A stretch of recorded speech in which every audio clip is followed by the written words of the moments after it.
Well, I'm joined in the studio now by the investigative journalist Shay Rhodes and executive director of the Henry Jackson Society, Dr. Alan Mendoza. Alan, there were all sorts of discussions around a possible truce ceasefire by the beginning of Ramadan. That hasn't happened, and it doesn't look like there's any kind of talk that it could happen anytime soon. No, I think all the talk of a ceasefire was premature. It's clear that the sides, haven't got to the point where they feel comfortable about negotiating. By all accounts, a problem, from what I understand, is the division between the Hamas leadership outside of Gaza and the Hamas leadership inside Gaza. There are communication difficulties, of course, of them talking, but there's also a sense inside they need to be harder line than those outside, and that's leading to a very strange game of how many hostages, who's to be exchanged, and the numbers keep changing, and the Israelis have gone, well, who are we negotiating with here? And yet there's a desperation. With Ramadan, of course, with the aid situation, the Americans have now been forced to look at creating a port to deal with this humanitarian crisis. Yeah, I think, look, everyone understands a humanitarian crisis is pressing, and we need to know what's happening in this conflict and where it goes. In a sense, there's been a cessation, if you like, of kind of enhanced hostilities. There have been things going on in the rest of Gaza, but we're waiting, of course, for this whole end of Rafah operation, whether it's happening or not.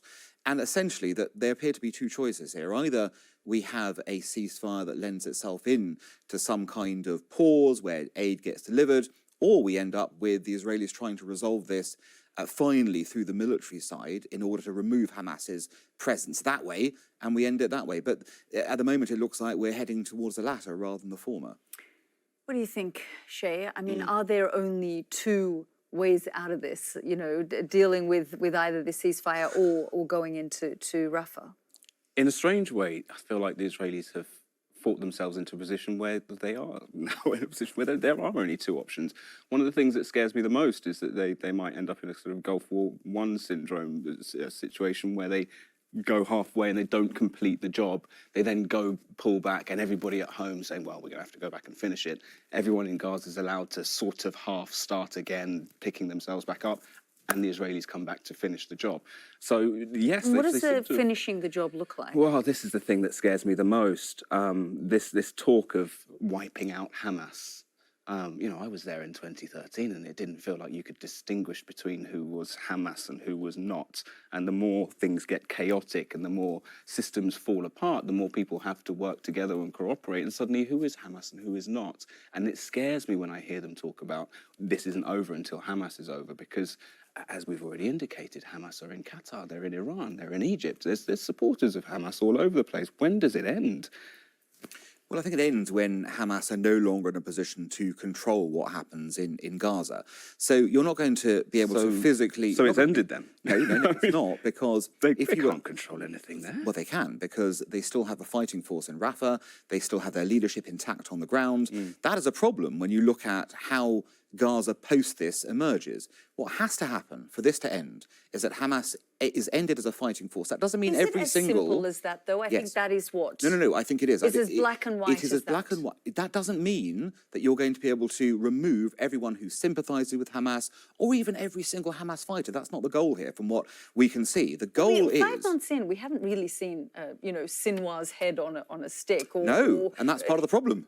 Part of the problem here is that the person who orchestrated this whole operation that started this on October the 7th is still at large, basically. It's part of the problem, not that his name and the names of the individuals, the specific individuals who they think are to blame, have not been put out so that they can say, these are the people we want, and once we've got them, it's finished.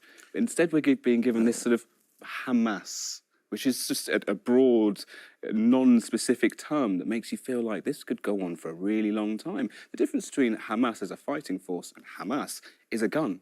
You take the guns away, they're not a fighting force. True. In 6 months' time, some more guns come in, they're a fighting force again. But that's the whole challenge of what you do post-Hamas. If you firstly, the problem has been that they've been in control for the last 15 years. When you're in control, it's very difficult to have an alternative come to power. If you remove them from control by removing the guns and decapitating the leadership and its ability to organise, then you create the opportunity for something else to emerge. That is what the Israelis are trying to do. They're not looking, in my view, to kill everyone who's ever been a Hamas member. It's not possible to do that, and everyone, I think, understands that. It's about creating a better possibility for the next next stage of Gaza for the Palestinians, for the Israelis, and looking at the region in general. And that has to start with Hamas going.